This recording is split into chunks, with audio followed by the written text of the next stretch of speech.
जम्मू कश्मीर के पहलगाम आतंकी हमले से लोगों में जबरदस्त आक्रोश है। उनकी आंखें नम हैं और दिलों में गम है। प्रशासन ने जहां आतंकवाद विरोधी अभियान तेज कर दिया है, वहीं देशवासियों ने भी इन मृतकों के परिवारों के प्रति अपनी संवेदनाएं व्यक्त की हैं। इस्कॉन द्वारका मृतकों की आत्मिक शांति के लिए 24 घंटे के हरिनाम संकीर्तन यज्ञ का आयोजन किया है, जो लगातार मंदिर परिसर में किया जा रहा है। घायल पीड़ितों का कष्ट दूर करने के लिए प्रार्थना सभा भी आयोजित की गई थी। श्री श्री रुक्मिणी द्वारकाधीश इस्कॉन मंदिर से प्रार्थना की गई कि वे शोक संतप्त परिवारों को यह दुःख सहने की शक्ति प्रदान करें और उनके साथ न्याय करें। इसी कामना से लगातार भक्त मंदिर में आ रहे हैं और मृतकों की आत्मा की शांति के लिए संकीर्तन में भाग ले रहे हैं। नाम क्या? मेरा नाम सुधा ठाकुर है। आप इस्कॉन द्वारका में आयोजित कीर्तन में आए हैं जो पहलगाम में आतंकवादी हमला हुआ था, क्या कहना चाहेंगे इस बारे में? बहुत ही ये दुखद घटना है। ऐसा होना नहीं चाहिए था। जो महिलाओं के साथ ऐसा हुआ कि उनके सामने उनके प्रभु जी लोगों को मार दिया गया। महिलाओं ने बोला कि मुझे भी मार दो। उन्होंने कहा जाके तुम मोदी जी को बताना। ये बहुत ही गलत हुआ उन लोगों के साथ। ऐसा होना नहीं चाहिए था। उनके बच्चों के सामने उनके पिता को मार दिया गया। उनके ऊपर उनके छींटे पड़े थे। उनके ऊपर वो पूरी ज़िंदगी वो भूल नहीं पाएंगे कि उन्होंने अपने पिता को अपने आंखों के सामने खो दिया।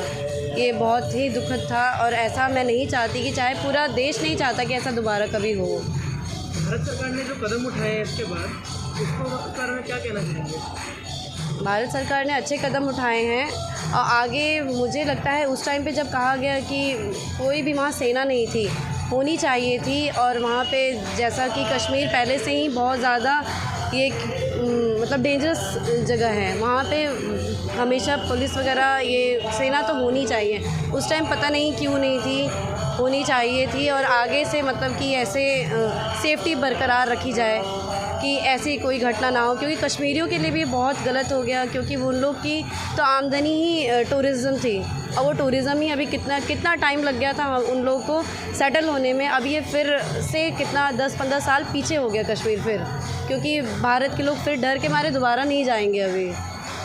मुझे आज जो कीर्तन हो रहा है वो किस लिए किया जा रहा है? तो बेसिकली 22 अप्रैल को जिस प्रकार से निर्मम तरीके से आतंकी हमला हुआ, जिसमें 26 लोगों ने प्राण त्याग किया, तो उन्हीं के लिए ये 24 घंटे हरिनाम संकीर्तन हो रहा है, जिसके माध्यम से भगवान से प्रार्थना किया जा रहा है कि जिन्होंने अपना प्राण त्याग किया है उनको भगवान अपने चरण में शरण दें।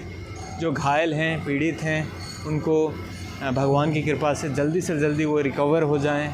जो परिवार के सदस्य हैं बहुत ही दुखदायी स्थिति में अभी हैं, तो उनको भगवान ऐसी शक्ति दें, इस परिस्थिति का वो सामना कर सकें। पूरे देशवासी के लिए, सरकार के लिए भगवान से प्रार्थना हम कर रहे हैं कि वो उनको वो सामर्थ्य दे सकें कि वो इस परिस्थिति का सामना कर सकें। तो जिस प्रकार से पहलगाम में, जम्मू कश्मीर में जो घटना हुई है बहुत ही दुखद है, निर्मम तरीके से हत्या की गई है।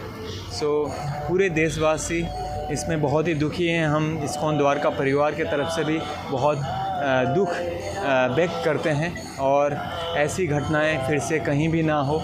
और जो भगवान के अंश हैं, जो जीवात्मा हैं, उनको अच्छे से रह के भगवान को भक्ति करना और साथ ही साथ अपने जीवन यापन करने का एक बेसिक अधिकार है, बेसिक एक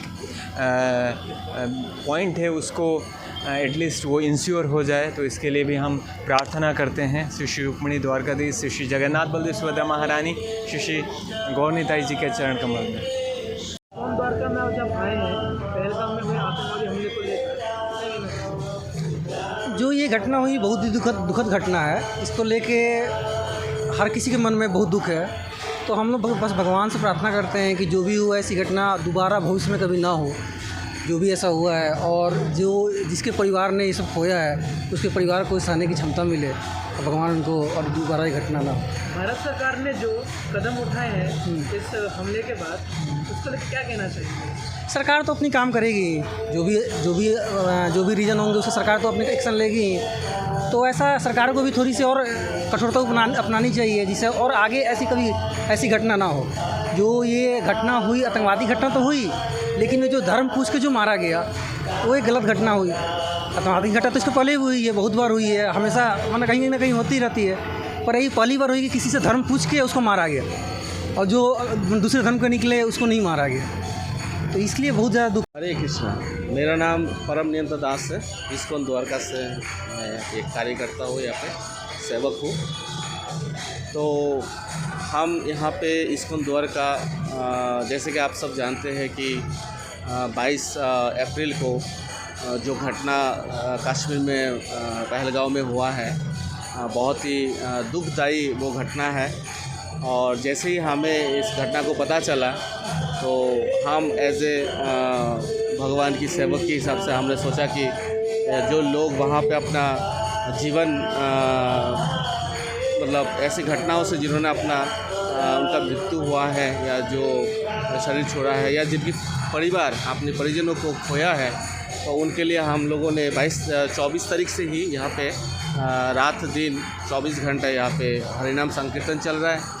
और हम भगवान से प्रार्थना कर रहे हैं कि इस हरिनाम संकीर्तन यज्ञ के द्वारा कि उनके परिवार परिजनों को सुख शांति मिलता रहे और ये इस घटना से ये बाहर निकल पाए।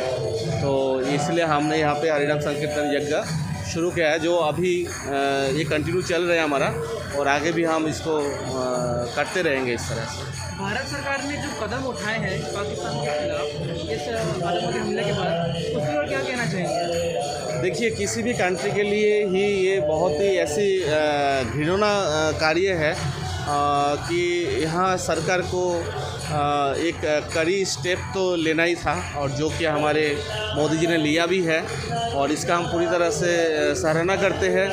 और हम यही चाहते हैं कि चाहे भारत की हो, किसी भी देश में ऐसी घटना दोबारा ना हो, और इसीलिए हम सबको खुद को भी जागरूक होना है और हमें इस ऐसी घटना से लड़ने की हमें भी सबको मिलके इस लड़ाई में लड़ना चाहिए। और बिल्कुल जो भी अभी हो रहा है आगे होने वाला होगा और डेफिनेटली हमारे देश के हित के लिए होगा। आशा करता हूँ कि भगवान मोदी जी, हमारी जो गवर्नमेंट है, सरकार है, सभी को उतना शक्ति प्रदान करे ताकि हम इस अवस्था से बाहर निकले और दोबारा ना